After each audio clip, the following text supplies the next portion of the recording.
Hello, everyone, and welcome to our third session of NCFS Unbound, formerly known as NCFS in Captivity, our periodic book discussion seminar about new books in French studies, organized by Rachel Mesch and Susan McCready and myself. We're delighted to welcome today Kate Griffiths and Andrew Watts, who will discuss their new book, The History of French Literature on Film, with Susan Harrow. We're just very happy to have all three of them with us and delighted to see all of you in the audience. It is my great pleasure to welcome our three participants today. Kate Griffiths is professor of French and translation at Cardiff University. She's a specialist in multimedia adaptation with a core interest in radio, television, and film. Her research focuses on what happens to texts as they moved into different eras, languages, and media. Kate is author of 4 monographs: Émile Zola and the Artistry of Adaptation from 2009, Zola and the Art of Television, Adaptation, Recreation, Translation from 2020, and 2 volumes with Andrew Watts, Adapting 19th Century France from 2013, and the book in question today, The History of French Literature on Film, which was published by Bloomsbury in 2020. She's held AHRC research leave and fellowships. Kate recently worked with BBC Radio on a year-long adaptation of the novels of Émile Zola, and she's currently working on 2 monographs, Europe and BBC Radio, and A History of French Literature on BBC Television. Her co-author is Andrew Watts. He is reader in French studies at the University of Birmingham. His research has focused extensively on 19th century prose fiction, notably Balzac. He's the author of Preserving the Provinces, Small Town and Countryside in the works of Honoré de Balzac from 2007, and the co-editor was Owen Heathcote of the Cambridge Companion to Balzac. In tandem with his work on Balzac, he has written 2 books on adaptation, as you know, with Kate Griffiths, Adapting 19th Century France and History of French Literature and Film. He's currently developing a new monograph on the parallels between artistic and biological adaptation entitled Unnatural Selection, Adaptation, Evolution, and the 19th Century Novel. He also serves as fellow co-editor of 19, the Journal of the Society of 19th, and co-director of B-Film, the Birmingham Center for Film Studies. Kate and Andrew will be in conversation with Susan Harrow, who is Ashley Watkins Professor of French at the University of Bristol. Her research focuses on the later 19th and 20th centuries, especially poetry and the novel, with a particular focus on the interrelation of literary modernism and visual culture. She is the author of many books, including The Material, the Real, and the Fractured Self, from Rimbaud to Reda, from 2004, Color Works, Chromatic Innovation in Modern French Poetry. Following Zola, La Curée, published in 1998, she published Zola, The Body Modern, and she's currently completing a monograph on epistolarity, Mallarmé, Zola, Cézanne, Morisot, and Van Gogh. Susan is a past president of the Society of 19 and a past president of the Society for French Studies of the UK and Ireland. She holds the rank of officier in the order in the Ordre des Palmes Académiques for services to French culture. It is my pleasure now to turn it over to Andrew or Kate? Kate, okay. Brilliant. Can I start by saying on behalf of Andrew and on behalf of me as well, a huge thank you for having us to talk about our book. We very much wish that we were there in person and this weren't virtual, but we are very delighted to be with you. What we will do, with your permission then, is offer a brief overview of the book, and I'm going to start. So French literature lies at the heart of the history of adaptation. French works have been adapted and readapted across the globe since the dawn of cinema and continue to shape its development. Our book does not catalogue each and every one of those adaptations. Rather, it works to identify key trends which speak to foundational concepts in adaptation studies as a discipline. And this book asks a series of questions. It asks, are we right to focus so intently on the source text as a singular moment of originality, given the complex collection of sources on which so many adaptations rest? This book also asks, who is the author of an adaptation? It explores the overlapping interaction of the creative personalities who shape and sign adaptations as their own. This book too asks questions of the way in which we critically evaluate adaptations. It argues that to seek only a source text in a work of adaptation is to misunderstand the history of adaptation. Adaptations are shaped by the historical, national, geographical, personal, economic, technological, and political moments as much as their source text. Adaptations are works of history as well as works of art. They shed light on their literary source and on the means and the moment of their creation. Now, each of our book's chapters looks at a different element of history, a different force shaping the adaptations made from French literature in 6 different eras. Silent cinema, the pre-war years, the occupation, the 50s, 60s, and 70s collectively, the last decades of the 20th century, and the early years of the 21st century. Each chapter asks a different question of adaptation studies. What Andrew and I will do, we'll sort of showcase our individual chapters and talk a little bit about how they fit together.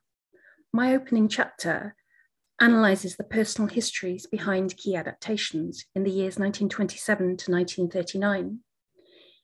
It argues that adaptations cannot be understood without reference to the complex chains of people behind them. Drawing on translation theorist Christian North's concept of the interpersonal, this chapter looks at the authors, actors, stars, directors, patrons, and political figures whose overlapping and interconnected influence shaped the adaptations produced in this era. Intriguingly, adaptations often adapt the identity of their author as well as his, her, or their work. At times, individual adaptations span multiple works by that author and also adapt elements of previous adaptations. This phenomenon is particularly prevalent, for example, in adaptations of Jules Verne. This chapter tackles questions too of canonicity and adaptation head-on.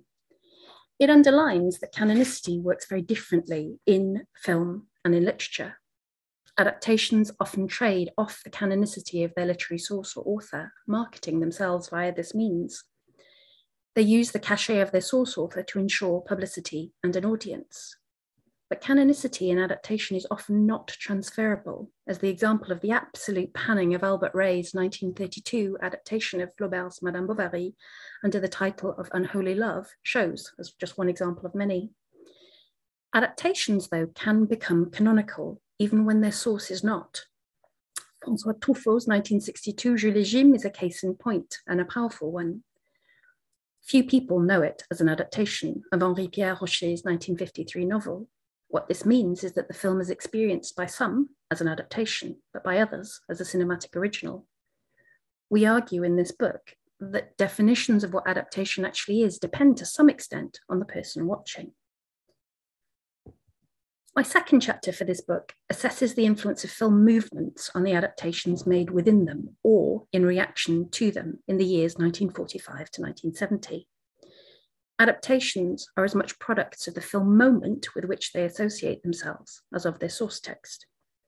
This chapter looks at how the French tradition of quality, the new wave, musical film, spaghetti westerns, Indian films of the golden age, and epic film produced very different adaptations, often of the same text. For me, the repetition of key works, the continual reappearance of specific source texts across the history of adaptation is important in 2 ways. First, it underlines that there are iconic works to which directors and companies turn and return, Sometimes these works are timeless and span nearly all eras. Carmen is one such case, and you've got a spaghetti western version of Carmen that I had the pleasure of watching for this book on your screen. Excuse me. Sometimes works are more seasonal and more prevalent in specific eras. The repetition of key works, though, is intriguing in a second way. Many works over the history of adaptation adapt the same texts. Many of those same works also claim to be faithful to their source text, to replicate it in film. Now, if fidelity were truly possible, then they would all look the same. They would all replicate each other in replicating their source, but they don't. They are diverse in their look, content, approach, and take on their source text. They are shaped by the values, technology, and aesthetic of their time of production. And for me, they very usefully underline that adaptation is hermeneutic, that it is the visual product of the values of its time, space, and moment in history. Fidelity, and again, for me, this is key, fidelity means and looks very different for very different moments in film history. My final chapter in this monograph analyzes the ways in which films between 1970 and 2004 document the history of their time, be it sexual, cinematic, post-colonial, or social. But it also asks, what does it mean when history is your source text? How do you offer contemporary readers the past as text in their cinematic present? My chapter explores the ways in which a range of films, Claude Berry's Germinal, 1993, Baz Luhrmann's Moulin Rouge, 2001, and Jean-Pierre Jeunet's Un long dimanche de fiançailles, 2004, ask this very question. Collectively, these very different films adapt the past as a source text. Collectively, they also underline that the past that they offer us is an impossible one. It is very much a past for and of our present, shaped by our values and our political moment. It is, for want of a better word, and I steal this term from Giddings, Wensley, and Selby, a false antique. These adaptations offer us a past which they intriguingly cannot ultimately give us at the same time. They reflect in self-reflexive ways on the adaptive processes of their own creation.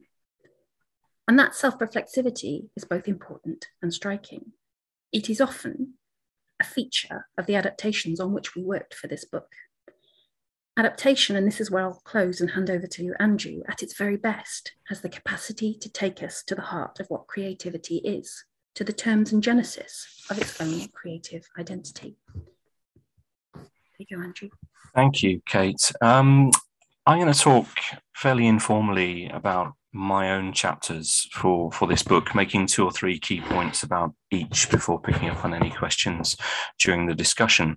My first chapter on silent film revisits an idea from the first book that Kate and I did together, in fact, adapting 19th century France. The idea, namely, that silent filmmakers were plagiarists and profiteers who were interested only in making money. And I wanted to engage with that accusation very directly, firstly because it contains more than a seed of truth. Plagiarism and piracy were indeed rampant during the silent era. Studios in France, Italy, Germany, and the United States all stole and appropriated each other's ideas, projects, remaking and rehashing them in order to satisfy audience demand for the new medium. And that's what this quotation from Jane Gaines is getting at here. I won't read these long quotations in their entirety, but I wanted you to at least have them to set the scene a little bit. I also wanted to show in this chapter that money was only one of a number of currencies that silent filmmakers were looking to acquire, develop, or work with in some way during this period. Most obviously, perhaps in addition to money, they were seeking cultural currency for their medium in the sense of artistic prestige, which is why, of course, they turned so often to the canonical writers of the 19th century. If I could have the next slide, please, Kate. This was an era in which we see the star, the figure of the star, being used as a form of currency, a kind of human asset that's being employed to promote and add commercial value to adaptations. This was very much clear in the case of Douglas Fairbanks Sr. in The Three Musketeers in 1921. This is a film that is absolutely a Douglas Fairbanks vehicle that's designed to showcase his physical agility, his comic exuberance, and that really shapes and informs the way in which the novel gets adapted here. Many of the darker facets of the source text get elided in adaptation in favor of what Jeffrey Vance calls those familiar Doug characteristics, the physically agile, the good-humored character here.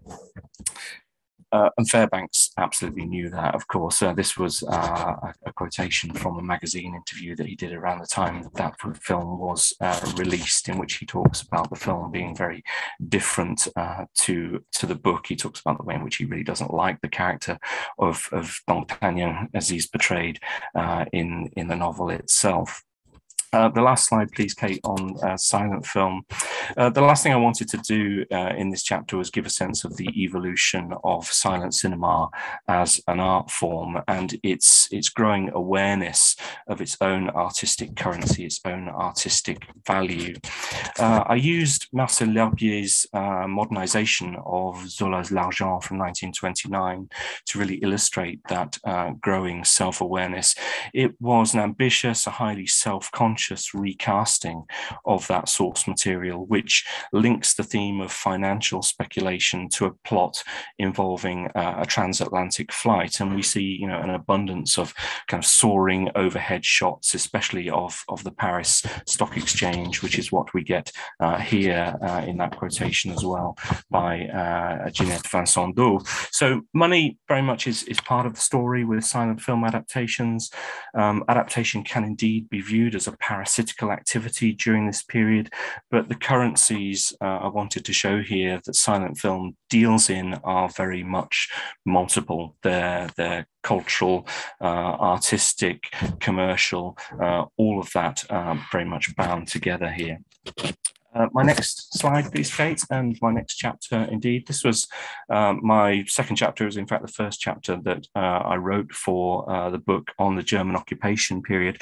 It's the shortest time frame that we consider in the book, just 4 years, of course, but arguably it's was the most intense period of adaptive activity discussed here. 220 films were produced during the occupation, 106 of those, so very nearly half, were adaptations.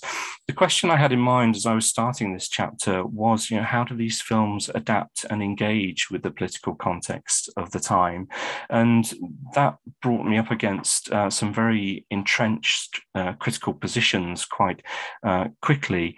Some scholars have argued that wartime adaptations contain coded references to the occupation period. Others, by contrast, would have it that it would have been impossible or too dangerous for films during this period to include any kind of reference to the political context of the time. And it's very much Florian Wilde here who takes that latter view. My own response in this chapter was to not try and take sides or to prove that these films were somehow resistant or collaborationist in some way, but rather to embrace the ambiguities, the uncertainties of this period. I wanted to show that history doesn't present itself as a perfectly flat canvas for adaptation, but that there are in fact numerous different ways of interpreting how these films reflect and refract the context of their production. One of my key case studies, this is the next slide, please, Kate, in this respect, is the 1943 version of Balzac's Le Colonel Chabert. It's very easy to approach this film with the assumption that it will have some kind of pro-Nazi resonance, not least because the screenplay was written by a known collaborator in the form of Pierre Benoit. it's just as tempting to view it in some way as a kind of sad lament at France's plight under occupation, encapsulated in this phrase that Chabert utters during his first meeting with d'Harville, when he says, "Notre soleil s'est couché," that the sun has set on our glorious past, and we're all very much in the cold now.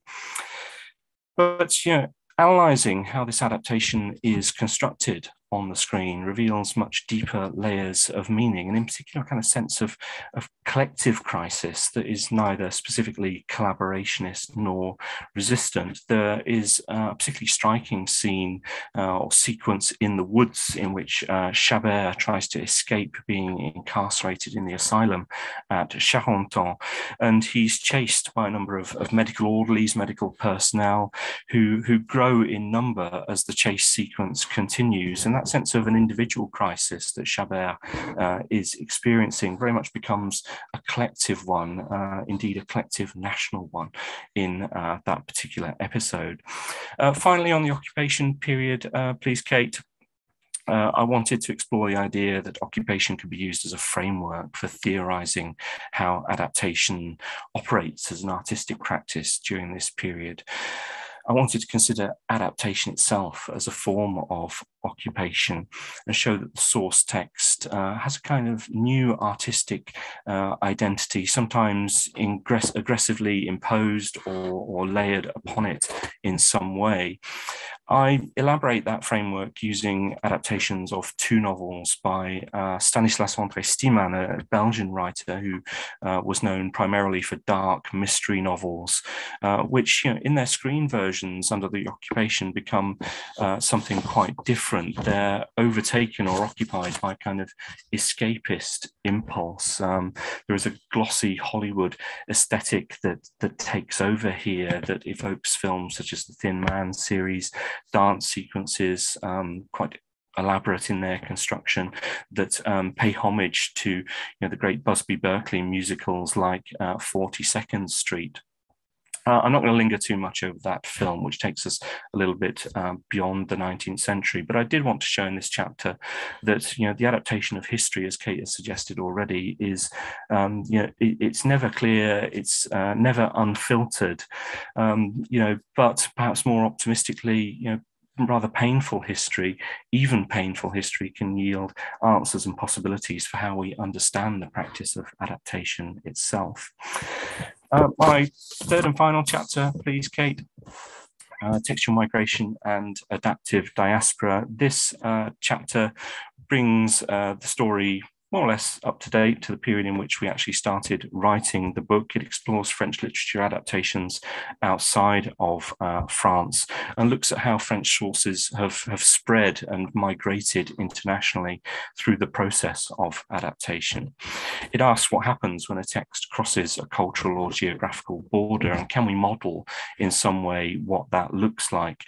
Some adaptation scholars have tried to do that, but they tend to focus on ways in which texts are adapted to suit the tastes and sensibilities of their new cultural environment, rather than on the ongoing relationship between adaptations and their sources, between adapted works and their place of cultural origin.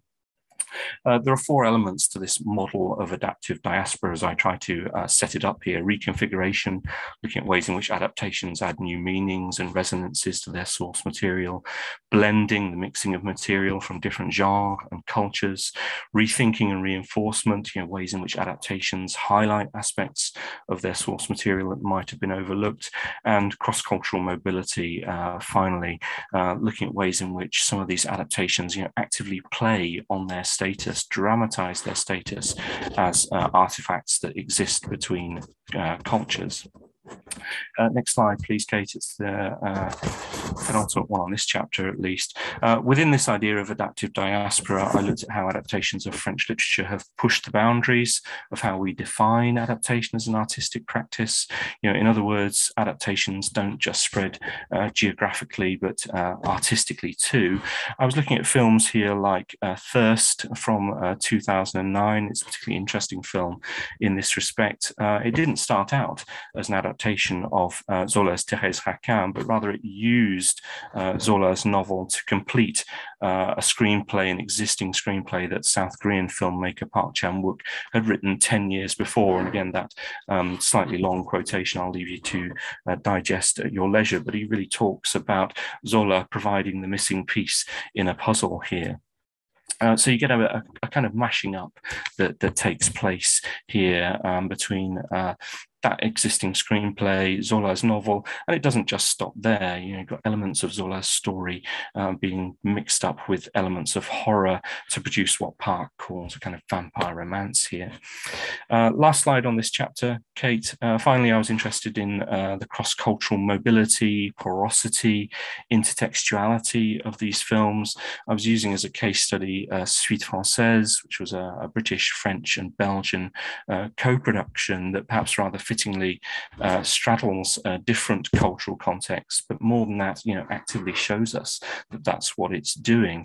You know, it's intertextual, it's dialogic, but diasporically so. You know, it spreads across its different cultural reference points. It makes multiple references to cinematic works produced across a range of cultural and national settings. It references, you know, Hollywood with The Great Escape, for example, through this motorbike chase sequence.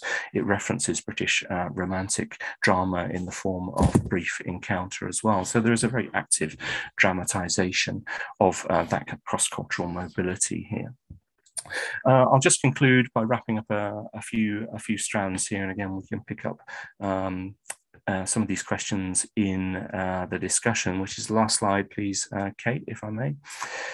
So we wanted to say here, I think Kate has sketched out the framework very nicely, but we wanted to make the point that, you know, adaptations are about much more than their relationship with their source text. You know, they're shaped by people, they're shaped by interpersonal relationships, they're shaped by the context of their production and by their relationship with history itself. We wanted to show too that history really matters in the study of adaptations. You know, it can't be divorced. Adaptation cannot be divorced from history. You know, adaptations are informed by it, they respond to it, they help shape the way in which we interpret history in our own time. We look in the conclusion as well at the way in which French literature continues to inspire new adaptive endeavors in sometimes surprising and unexpected ways. The conclusion to the book covers the period up to 2018 with discussion of 3 films. This one, Laissez penser les cadavres, Au revoir là-haut, and Mademoiselle de Jonquière, which is an adaptation of a chunk of Jacques le Fataliste. And these are films that encompass very different genres, period drama, historical satire, and which are fascinating because of the way in which they adapt not just social and political history, but the history of cinema itself. And that's particularly true in the case of Laissez penser les cadavres, you know, which is drawing on influences as diverse as adult movies, Italian spaghetti westerns, heist movies, and so on. And most of all, perhaps we wanted to tell a great story in this book. You know, French literature adaptations can be found in every era of cinematic history. They're stories that, you know, have been adapted time and again because of their thrilling plots, their memorable characters. They're films that are crucial to the way in which we understand adaptive practice and which have helped to define the evolution of cinema as an art form. Thank you very much, Kate and Andrew, and over to Susan now. Thank you very much, Masha. Thank you to NCFS Unbound organisers and to especially to our 2 co-authors tonight and to a lovely audience who's come along. So that was a great tour d'horizon, Andrew and Kate. You've given us some sense of the diachronic adventure that you've been on as you worked collaboratively on this wonderful book. It's a huge contribution to screen studies, to adaptation studies, to French 19th century studies. You know, so many interdisciplines really there. So I've got a number of questions for you, if you're ready for them. I'm sure we're going to have a great dialogue based on, you know, a book that really fizzes with ideas. But I wanted to begin by taking you back to the beginning and to collaboration and co-authoring, because we hear a lot about these kind of key words in the academy today, and yet very few of us actually co-author books together. So I was wondering, and I'm sure other people would be interested to know, how does that work for you? How can we make it work? I'm sure you've got lots of advice to give us, given your considerable experience of working closely, collaboratively as co-authors. So over to Andrew or to Kate. Andrew, do you want to take that one or shall I start? You kick off, Kate, that's fine. Do you know what? The fact that I'm taking that shows how our relationship works. Andrew has the patience of a saint and I tend to be a bit bossy. I think I find co-authoring incredibly liberating. I like the rhythm of writing with somebody, but I think the person with whom you write really matters. I tend to alternate. I'll write a monograph on my own and then Andrew and I will write one together. And I think it works because we're so different. Our research interests are so different. Our research voices are so different. And we both enjoy very different stages of the book writing process. So if I were going to give anyone any advice, I would say make sure that this is a person who will meet deadlines for and with you. I would say make sure that this is someone that you have an open enough relationship that you can say that's really good or that isn't really good. You know, we have to be able to say that to each other.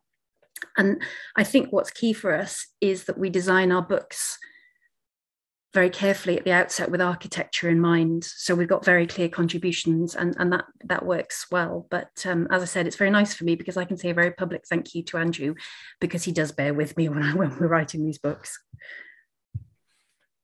Thank you, Kate. I'm really quite touched by that, and you'll probably have a wry smile at the fact that what I've written on my notes here is choose your co-author carefully. We've been incredibly lucky in the working relationship that we have. We're about to move on to writing our third book together. It's a relationship that will be going into its second decade very soon. But I'll echo many of the things that Kate has said here. You need to try and find, I think, a person, a co-author that you're temperamentally as well as intellectually suited to.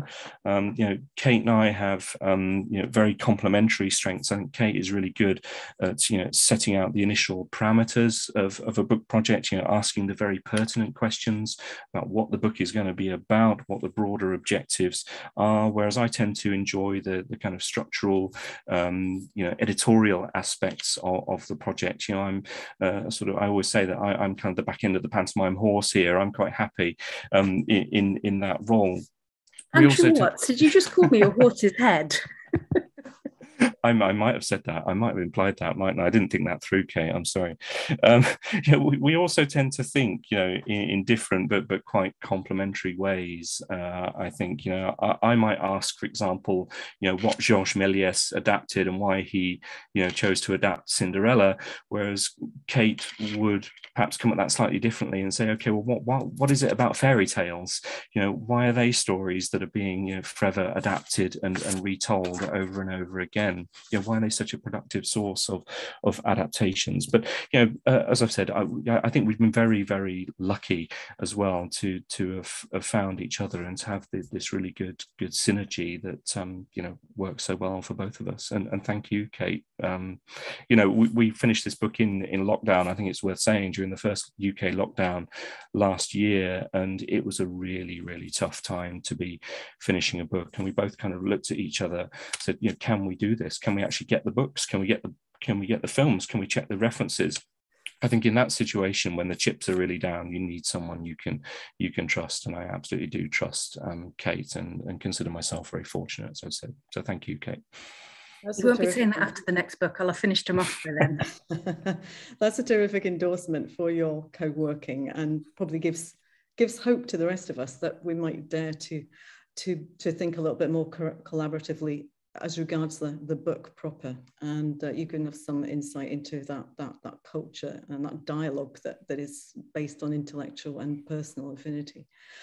I wanted to open things out to the nub of the book, really, and I'm thinking, we're all here as 19e-istes, and why should this great century, well, I've got some reasons up my sleeve perhaps, but why does this century, the 19th, hold such appeal for filmmakers from the silent era through the decades, through the different periods of your 6-part study? And is that sustainable as we move forward in time? So obviously the 19th century is the big century of the novel. So over perhaps to, I don't know, Andrew, do you want to start this one? Yeah, I think we'll just alternate where we can, Susan. Yeah, I mean, you're quite right. The 19th century French literature is one of the great ever-presents, isn't it, of cinematic history. And filmmakers have turned to the 19th century for a whole number of different reasons. I mean, going all the way back to the silent era, as I said already, you know, it's very much about the search for prestige, if you like, for trying to get some sense of cultural excellence that will rub off on that new medium. It's about trying to satisfy audience curiosity for how the kind of stories that people knew well and were already familiar with, a kind of curiosity to see how they would play out on screen. And it is a continuing story as well. I mean, we're still seeing adaptations of 19th century French literature, you know, up to and including this year with a new version of Illusion Perdue, directed by Xavier Granoli. You know, so it's still happening, and yeah, there are generic reasons for that too. Of course, you know, dramatic plots, memorable characters. You know, there is absolutely the stuff of good film there, and it's perhaps not surprising that filmmakers do keep going back to it. But you know, often too, the reasons are very individual. I think I found during the writing of this book that, you know, Claude Chabrol is going back to Madame Bovary out of a kind of fidelity obsession, a determination to show that, you know, he can do it better and more faithfully than anyone else. You know, compare that to someone like Park Chan-wook in South Korea. You know, he's got his own reasons for going to Zola, because it's a missing piece in the puzzle, because, you know, he's interested in the idea of the mashup. You know, can you combine the sort of classic naturalist novel with something very different, like, you know, a vampire horror story? So the reasons too, they're generic, but also very specific too at the level of individual filmmakers, I think. Kate, did you want to come in there? I did. I'm very sorry. My internet dropped out very suddenly there, but it's come back. I think I'd echo many of the things that Andrew's just said, but I think I've got slightly different reasons for answering that, I suppose. For me, the attraction to the 19th century is about time. I think it allows people to escape their present. There's a brilliant book on this by Giddings, Selby and Wensley, and they talk about our abiding love affair with the 19th century and the complex nostalgia that we have for it, because they see it as a major warehouse, they call it this, of historical commodities and evidence. It is far enough away from us to provide escape, but close enough to us that we recognize it. I think it's also about money, because if you adapt the 19th century, you've got an automatic plot, you've got an automatic audience as well. And I also think too that the 19th century is a century in and of adaptation, because there are so many adaptations, so many authors working on not only their texts, but borrowing in their texts from other subjects, or actually working with adapters to adapt their texts and actually make the most of the money that you can get from adaptation whilst exploring its creative possibilities as well. So yes, someone's just asked if I can pop that book in the chat. I will do that now. I wanted to ask you next, it's quite a long haul piece of research. I mean, the book is a big dichronic adventure, really ambitious timescale, and hats off to you both for tackling it. And it's a massive contribution in that dimension as well as other dimensions. But I was just wondering, in your work together in the archives, during lockdown, whenever, you know, what difficulties did you encounter? What discoveries did you make that perhaps added a new dimension, changed your perspective somewhat, made you rethink things, you know, eureka moments, that sort of thing? Just give us a flavour of that journey that you've been on together. I think journey is exactly the right term. If you told me that I would work on a book where I would have to watch Italian porn, I would have to watch British carry-on films, I would end up analysing Indian film versions of Madame Bovary, I probably wouldn't have believed you. But I mean, a couple of surprising discoveries for me. related to questions of canonicity, because there were certain things that we couldn't find and that we couldn't access because they no longer existed. And so part of what interests me as we move forward into our next project is what's kept, what's available, why is it kept, and who's making these decisions. So there's a brilliant, I think it's brilliant, there's a brilliant adaptation from the 1930s of Hugo's Les Misérables, and it's dropped off the face of adaptation studies because it wasn't commercially released for long periods of its history. And if you look at the complex reasons behind that, it's because its filmmaker, Bernard, its director was not canonical. Its author, its star actor, Harry Bohr, was one of the big box office names of the time, but has dropped out of circulation ever since. And so for me, one of the Eureka moments is that whilst we've offered a history of French literature on film, some of that history is not there. It's partial, it's shaped by the kind of the forces of canonicity, which I think is something that Andrew and I will come on to look at a later time. Andrew, I don't know if you want to add to that. Yeah, I mean, I've got some really good memories too of working on this book. I mean, thinking about my chapter on the occupation period, I think I watched 60 films for that chapter. At one stage, I was watching 2, sometimes 3 films a day. So we certainly got through a lot of material. And of course, there were a lot of discoveries and Eureka moments within that. I think one of the big surprises for me, looking at the history of French literature on film as a whole, was realizing just how unconcerned so many filmmakers have been by the idea of fidelity. We've touched upon that question of fidelity already, but even going back to the silent era, where I approached that period with the assumption that filmmakers would have been wanting to do sort of perfect justice to their source material in some way, not betray it in any way to achieve a perfectly faithful adaptation. But in fact, it's anything but that. It's quite the opposite. And I'm thinking particularly of one of the early adaptations of 20,000 Leagues Under the Sea, 1916, that's produced in the States. You get elements of the Jules Verne novel, 20 Milieux sous les mers, but then that is blended together with another Verne novel, L'île mystérieuse, and then capping off that film is a kind of biographical reflection on Jules Verne himself as a kind of disappointed authorial figure who's constantly frustrated by his what he perceived as his lack of success. So fidelity is not where it's at for so many filmmakers, and I think really we can cast that particular issue aside because it has very little relevance for so many of them.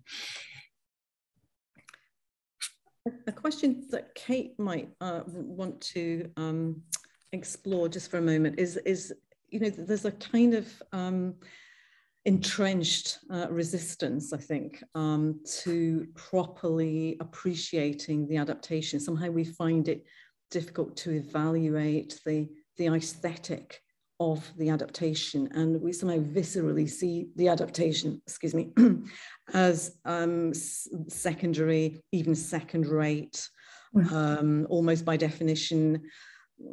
Why does that feeling persist when in let's say in the intellectual field, in academia, we're much more open these days, we're much more embracing of all manner of popular culture, we're much more sort of democratic in what we consider worthy of critical inquiry. So why is there still this kind of more than lingering kind of resistance or slight contempt even for the adaptation, and how do you engage with that when you encounter it in conferences or in chat with people, if you do? It's really interesting you should say that, because I remember when I first started working on adaptation, and a senior figure who I very much respect said, well, why are you working on adaptations? They're plastic, there's nothing to them. I think there are multiple intersecting reasons for that distrust, which is very, very much there. But I think actually in evaluating those reasons, you come to some really interesting notions. I think money is part of it. I think that these are often money-making enterprises, and I wonder if there is a tension between cold hard cash gleaned from them and the ever-proliferating number of adaptations and our sense of their creative value. I think, too, we struggle with what we want from an adaptation, because we want sameness, but we want difference. So I want to be able to recognize the source text, but if you give me just the source text, I'm going to feel like it's, you know, a straight derivative. I think the number of adaptations critics sometimes find slightly problematic. They are designed and meant to be popular. But I think the biggest issue that I would perhaps flag is our cult of singular original authorship. We have this notion of the singular genius, and actually, I'm not sure that we've got the mechanisms or the vocabulary to account for the collective artistry that is film. There are so many different creative people. Film, you know, and television even more so, is a team production. And whilst we've been comfortable assessing the artistry of the individual genius, historically that's been our model, the industry of film, and that word for me is important, industry, and its team creativity, I think, poses problems for the vocabulary of that veneration of the individual genius. I'm not arguing that all adaptations are artistic or art per se, but I think that we need to create the vocabulary that allows them to be in different ways. So for me, I would turn the question around and say, look, I think we can use adaptations to start to reconsider and start to reconvene what we think artistry is and how we account for it. Great response there, Kate. Yeah, really helpful to get your perspective there on, you know, kind of new vision of adaptation, which is what your book does. You know, it offers that fresh, bold, invigorated, affirmative vision, and I think, you know, it's going to endure on the shelves there, the literal and the metaphorical shelves for many years to come. Just to move on to Andrew there, and thinking a little bit around the language we use and the rhetoric we use in our interdisciplinary or intermedial studies in this area, how we talk about these things. In that first chapter, which I think, Andrew, was your chapter on the currency of adaptation, currency obviously, you know, had absolutely everything to do with the financial aspects that you were looking at, both this theme and as you know, the fuel that makes the film industry, you know, sustainable.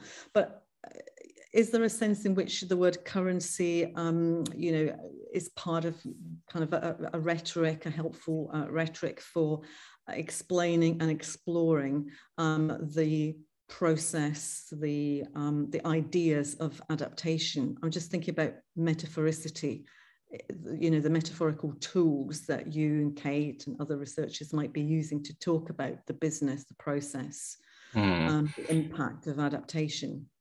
Yeah, I mean, it certainly relates to something Kate has just said about language, actually. And, you know, I've always been fascinated by the kind of language that we use to describe adaptations. You know, when we talk about adaptation, you know, it's very easy to lapse into a kind of moralizing discourse that kind of automatically relegates adaptations, you know, to the status of inferior copy. You know, we think of words like betrayal, violation, desecration. You know, all of those fall into that category, as Robert Stam in particular has shown. You know, it can be very easy to, you know, without even realizing it sometimes, to create and reinforce false hierarchies in adaptation. You know, terms like original and copy clearly do this. You know, even seemingly innocent words like version, you know, which I readily use myself, kind of reinforces that notion of a hierarchical relationship. Yeah, and I'm often interested, like Kate too, about, you know, ways in which we kind of lack the terminology to discuss adaptation, you know, in a manner that accurately describes the way it operates as an artistic practice. And this was an issue that I really wrestled with in that final chapter on French literature beyond France, on the idea of adaptive diaspora. You know, I didn't want to use the word transnationalism, because that for me just evoked the idea of simply crossing from one cultural context to another. I wanted a word that, you know, conveyed the idea of kind of global spread and international spread that we see with French literature films. But diaspora was kind of the best that I could do. It was the closest I could get. But that in itself raised questions of agency. You know, texts don't move on their own. People, industries, film studios move texts and adapt them, as Kate has alluded to already. So my choice of the term currency, just to come full circle there, Susan, was very much in this spirit of trying to unpick the language of adaptation. It evokes the idea of money. It can very easily take us back to those old negative stereotypes of adaptation as exploitation, but equally and perhaps more productively, it can point towards multiple ways of understanding how adaptation really operates, whether it's pursuit of cultural prestige, promotion of individual stars, or helping cinema to develop that sense of self-worth, if you like. Fantastic, thank you. That's helpful. Kate, if I could move on, I'm just wary of our time, and it's a big book to cover. So thinking about your work in the area of translation studies, you've used translation theory in your contributions to the book. And I was just wondering what the benefits of translation theory have been for you, and if you see any risks in the deployment of translation theory at all, any sort of constraints through that. Perhaps you could give us your sense of. And I think it's something that I thought long and hard about, because translation and adaptation are very different artifacts. But there are very real benefits to bringing them together, because I think that they are having as disciplines the same kind of discussions, the same kind of debates, or at least debates that speak to each other and actually can further each other. I mean, I'm by no means, new in doing this. Writing in 2007, translation theorist Lawrence Venuti, in his piece Adaptation, Translation Critique, actually called for a greater collaboration between translation and adaptation studies. It's not an easy association, because there is resistance. The disciplines are quite different, and it's a contested association. There's some brilliant works out there by scholars who have looked at that. So people like Katia Krebs at Bristol, Patrick Catrice, Lawrence Rule. I think what strikes me, and this comes back to Andrew's previous points about taxonomy, because in the 17th century, translation, well, actually as far back as Seneca, but particularly in the 17th century, translation studies tried to taxonomize different types of translation. Adaptation studies has tried to do that in the 20th century. And I think they've both had the same interaction with fidelity, or its kind of equivalents, thrown off, but not quite, and are still working with the aftermath of that. So my sense is that it's a dangerous thing to do, to use translation studies to read adaptation studies. I did it anyway, because for me, there are certain key theorists who take us to the heart of what this transformative act is, who make us think about our audience, who make us think about patrons, who make us think about translation or adaptation as interpersonal. So I think there is more to be gleaned by their association than by keeping them separate, which is not to say that it's an unproblematic thing to have done.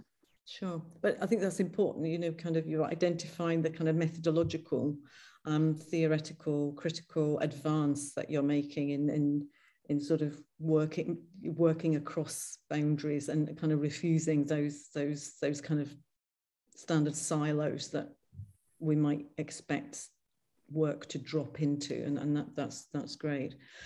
Coming back to Andrew, really, and thinking about your chapter there on the war years, the occupation in France.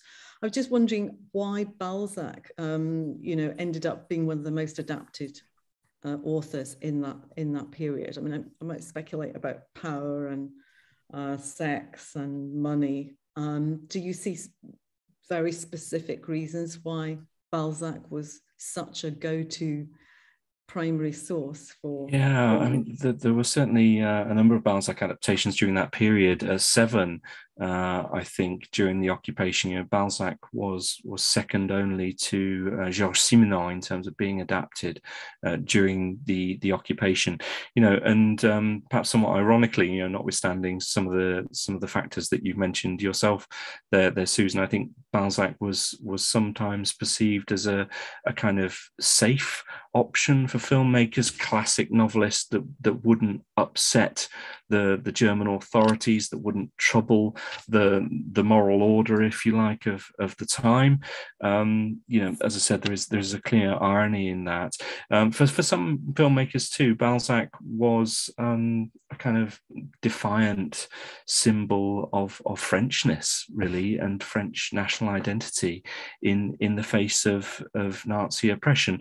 But he certainly wasn't unproblematic for filmmakers during that period either. I think particularly about the 42 adaptation. It's Baroncelli adapting La Duchesse de Langeais. Baroncelli has to put himself through a process of kind of self-censorship, really, in order to get that adaptation on screen.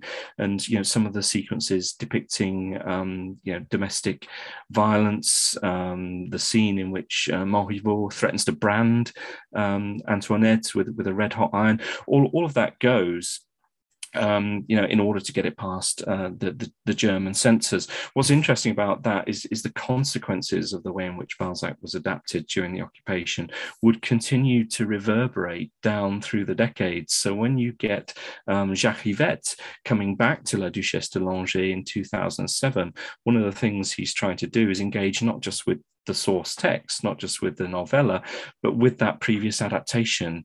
And he puts back sequences like that one, the threatened branding with the red hot iron, because he sees a kind of artistic historical wrong having been done to that text. So it's a really interesting period, and it's not self-contained, the occupation either, in terms of its adaptation of Balzac. As I said, it continues to have repercussions through time. Really reverberating then. Powerful ways. That's really fascinating. I'm going to run a couple of questions together for Kate now. I think they come from addressing here to the two chapters written by Kate on tradition de qualité and also on heritage film. And just wondering, Kate, one senses in the book that you're on a mission to rehabilitate, to some extent, the heritage film, to rehabilitate the tradition de qualité. And did you see that as a kind of mission? And why? What motivated you? And what reaction have you had? Perhaps. What reaction? I'm still waiting. The book's still being reviewed, so I'll let you know in a bit how I got on. But you're right. I was surprised by the tradition de qualité. I couldn't find much about it, and the only thing that I could find about it was the new wave writing it off as something that they were reacting against. So I went into it with low expectations, but actually works like Le Rouge et le Noir, Claude Autant-Lar's 1954 adaptation of Stendhal's novel, blew me away. And it blew me away because of its self-reflexivity. And I think we've done a disservice to the tradition de qualité. We've believed what the French New Wave wrote about it. And of course, they would be negative about it because they're trying to reinvent themselves in relation to it. But I think it has a self-reflexivity that isn't entirely useful to adaptation studies, and I think it deserves a book. So, I mean, Andrew, be careful, because I might come and ask if you want to co-author a book on the tradition de qualité now. The other thing that I just wanted to flag quickly in answering this question is the presence of films like Moulin Rouge. Again, a glossy cinematic experience, but I think really an important take on the heritage genre that asks massive questions about what is the source text, because it's a novel, not a novel, it's an adaptation that adapts two different source texts in the form of operas, but also in the form of, it takes some Bollywood and adapts that. It's got a whole mixture of things, and it forces us to ask really interesting questions about what is our source text, what do we want from an adaptation, what does it mean to adapt history, and can you actually do that? Great, that's fantastic. It's just really exciting to hear you and to read you talking about, the need to kind of address the shibboleths, dismantle the silos, and move out of these kind of rather constrained frames, the very frames that, meant that you had that reaction to studying adaptation, someone saying it's not worthy of you, or it's not worthy at all. It's not worthwhile. Really, really good. I'm going to put a final question to Andrew here, because I don't want to leave us without looking a little bit at the question of adaptive diaspora, sort of thinking things in post-colonial frames and so on.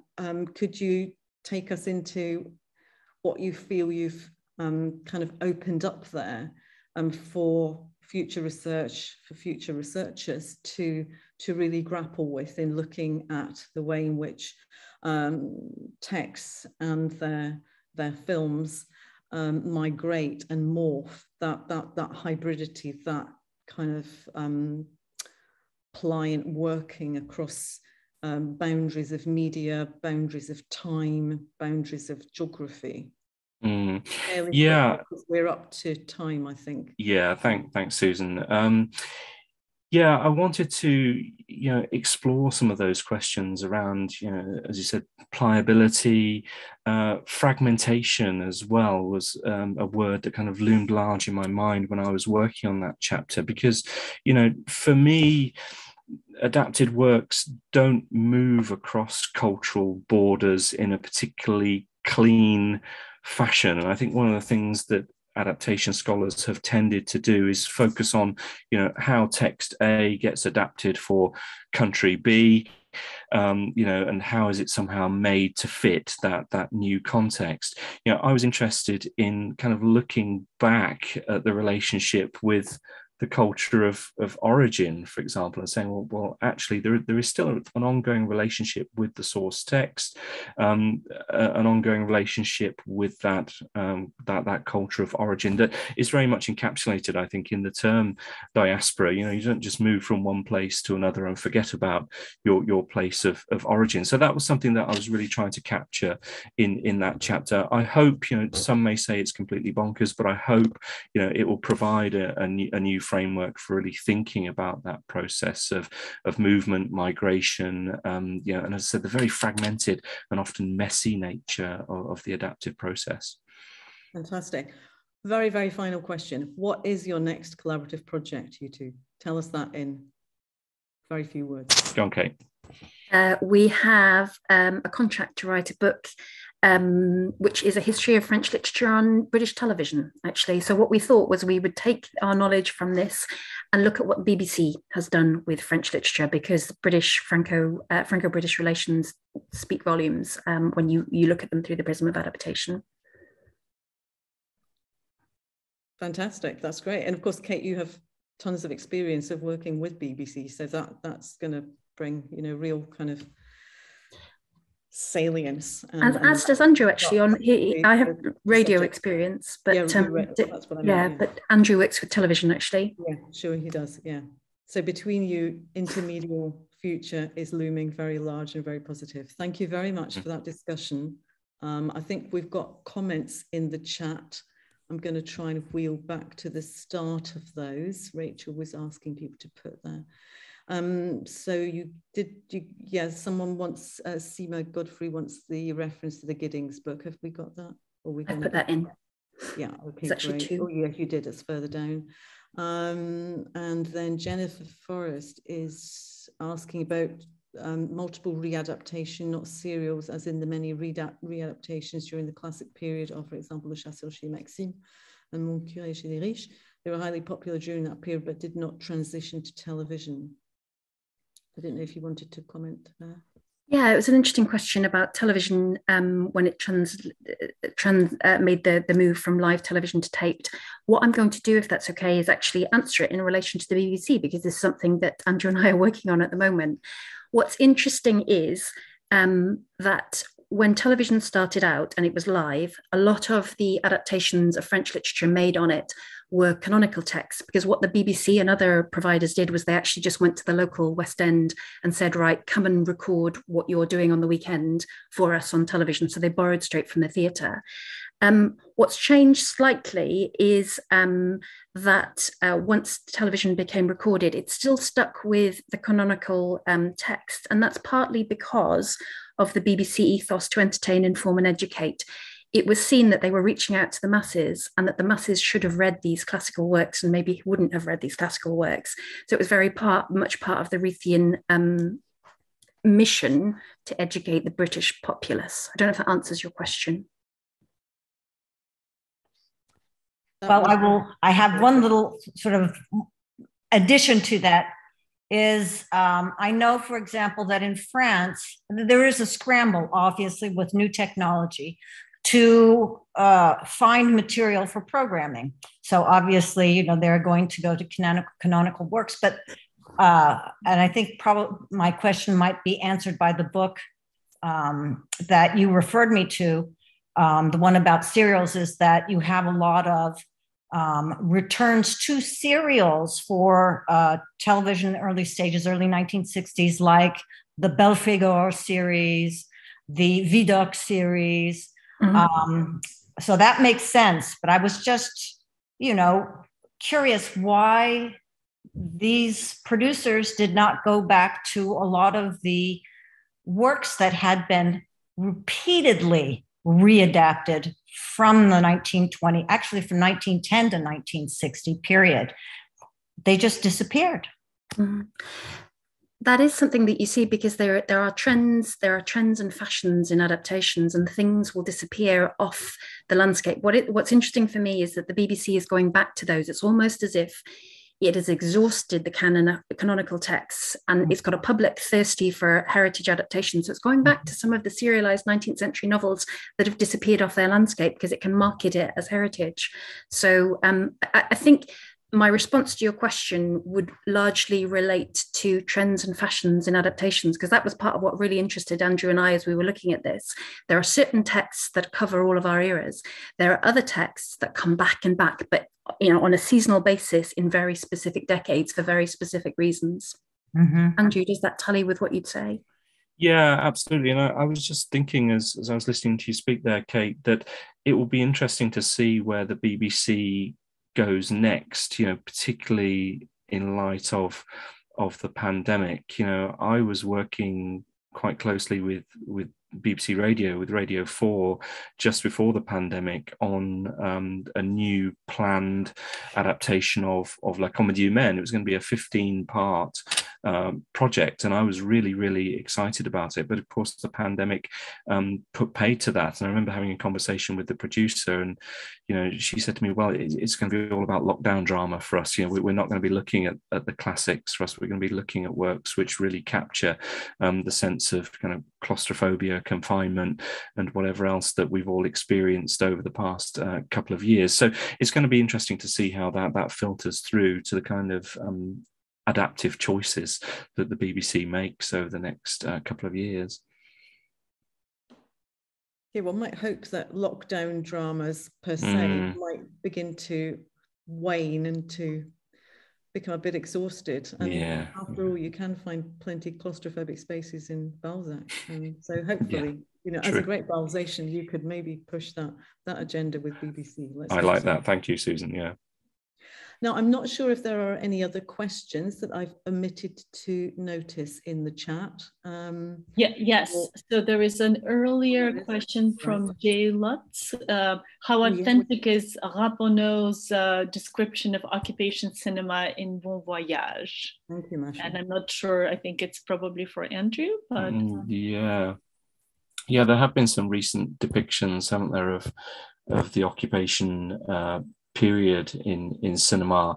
I particularly like some of the ways in which Continental, the German production company, has been portrayed in some of these sources. A period of kind of rapaciousness, really, a period of exclusion in which the Germans are really trying to corner the market in French filmmaking and adaptation, a period of insiders and outsiders too. Very difficult to get films made during the occupation period unless you were aligned with Continental and with the German occupying authorities. So there is a grain of truth as there is in most things. As I said, I particularly gravitate towards that representation of Continental, the film the film production company that was headed up by Alfred Craven, directly answerable to Goebbels. That there is a story in itself that's quite intriguing there to be told. So certainly there is an authenticity there. I think there was also a question from Seema about television adaptation as series rather than single films. So she's asking whether you have some thoughts about that. Now, interestingly, that ties into the other book we are shamelessly publicizing here that we wrote in 2000, is it 2012? Can't remember. But in that, we looked at different genre. One of the genre that we looked at was television. And we focused specifically on Maupassant and the Chez Maupassant and au siècle de Maupassant phenomena in France. And that for us was really interesting because what we looked at was this idea that cinema and television adaptations are quite often elided. They're assumed to do the same thing, but they're very different mediums. They have very different aesthetics and they're consumed very, very differently.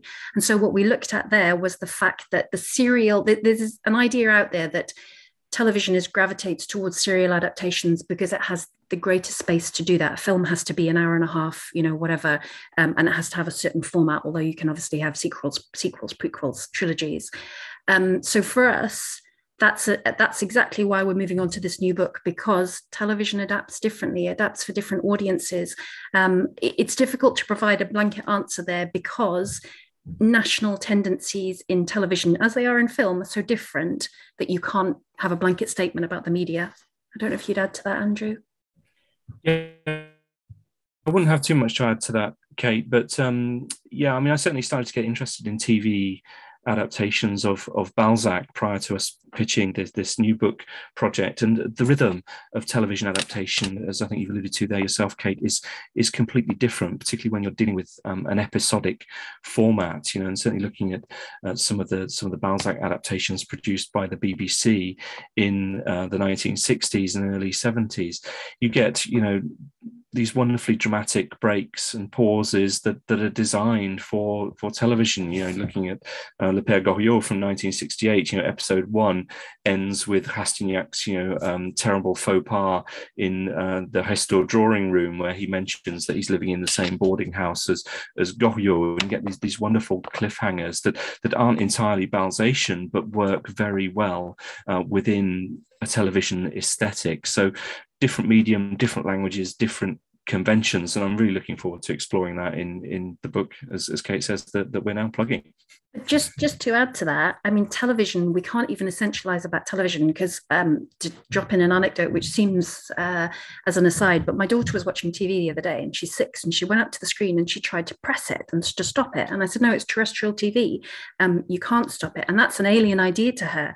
And it made me stop and think about the fact that when television first came out, it was a communal activity. Households would get together, sometimes on a whole street, and you would watch collectively. And what Andrew and I are partly looking at now is the way in which television has reinvented itself as a totally different medium. You can watch it on demand, you can pause, you can do whatever you like. It's become solitary in that you can watch it, with your headphones on. But also social media have changed the way that we view, because they've created that community of viewing, and you quite often find people watching live TV but tweeting at the same time. So there is that collective audience. So for us, part of what we're looking at in the next book is actually the evolution and adaptation of television as a medium, because with new platforms, it's become something very different, and it's changed the way that we view and the way that we adapt. I see there's another question from Jennifer, which is kind of maybe about anxiety of influence in a way. So perhaps you can read that question, thinking about the influence of the sources ceding importance to multiple film versions, readaptations that work with or against those previous filmic versions. I think that's a really interesting question, and I would probably bring oh my gosh, I'm having a brain blank, but I would, Julie Sanders is who I would bring in here, because she talks about complex processes of filtration where sources, but also readaptations kind of come in. Andrew, I know this is a feature of some of the adaptations that you've looked at, where, an adaptation actually adapts an earlier adaptation rather than the source. So I don't know if you want to come in there. Yeah, I think I would just say very briefly, Kate, that, for me, that's a question about relationships, isn't it? Between sources and adaptations, between adaptations and other adaptations. And, it got me thinking that, I saw a kind of diagrammatic representation of those kind of relationships last week in the work of a very well-known adaptation scholar that I won't kind of mention here, but the diagram showed the source text at the center and then the kind of lines radiating outwards to the different adaptations. And I looked at it and I thought that's not how it works for me. Actually, the relationships look more like a spider's web. I think if you try to draw those relationships, you've got the source perhaps in the middle, but then the adaptations that are radiating outwards, but also linked to each other, playing off each other, referencing each other. So there is, what Robert Stam called a kind of dialogism here. And, for me, pictorially, it's interesting to think about the way that actually looks, but it is very much about relationships for sure. And I think intriguingly, if you look at versions of Around the World in 80 Days, Jules Verne, what strikes me is that there's a very famous, brilliant adaptation by Michael Todd of Around the World in 80 Days. And it uses a balloon, which is not there in the original. And then what you can see in subsequent republications of the novel, the balloon appears on the front cover. So you see that process where actually something that's not in the original comes to be part and parcel of your experience in reading it. And that, to me, I find fascinating. Sort of back to the question of co-authoring in a way. You're co-authoring and the films are co-authored in a way between the 19th century author, filmmaker number 3, referring to and integrating some of the motifs, some of the structures, some of the discourse of filmmaker 2 or 1. So it's really quite entangled. It's really fascinating. I mean, I think if that's all the questions, Masha will keep me right as to whether I've yes, I think we're pretty well through. So I think if that's all the questions, I think we should probably thank, well, not just probably thank, but most definitely thank Kate and Andrew for a really scintillating presentation and excursion of this through this really wonderful book. So thank you for what you've given us this evening or this afternoon or this morning, depending where you are in the world right now. And thanks very, very much once again to the organisers for allowing the 3 of us to get into dialogue around this wonderful book about French film adaptations. Well, thank you to all 3 of you for this fantastic discussion. Thank you, Susan, for very expertly leading this wonderful conversation. So rich, so evocative. I just want to drop everything I need to do and go watch all these great films now and read your 2 books.